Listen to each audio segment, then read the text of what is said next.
தேவனையே நோக்கி என் ஆத்துமா அமர்ந்திருக்கிறது. அவரால் என் இரட்சிப்பு வரும்.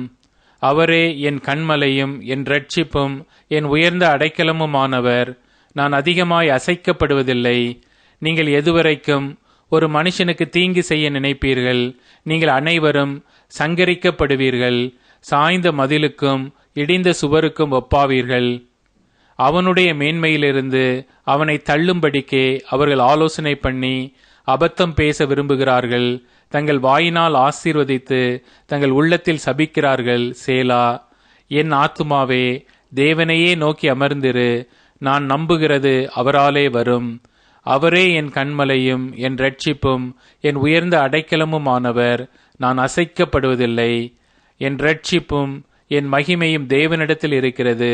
பலனான என் கன்மலையும் என் அடைக்கலமும் தேவனுக்குள் இருக்கிறது. ஜனங்களே, எக்காலத்திலும் அவரை நம்புங்கள். அவர் சமூகத்தில் உங்கள் இருதயத்தை ஊற்றிவிடுங்கள். தேவன் நமக்கு அடைக்கலமாயிருக்கிறார். சேலா.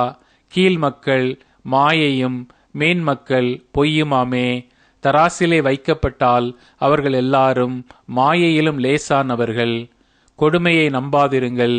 கொள்ளையினால் பெருமை பாராட்டாதிருங்கள். ஐஸ்வர்யம் விருத்தியானால் இருதயத்தை அதன் மேல் வைக்காதேயுங்கள். தேவன் ஒரு தரம் விளம்பினார், 2 தரம் கேட்டிருக்கிறேன். வல்லமை தேவனுடையது என்பதே, கிருபையும் உம்முடையது. ஆண்டவரே, தேவரீர் அவனவன் செய்கைக்கு தக்கதாக பலனளிக்கிறீர்.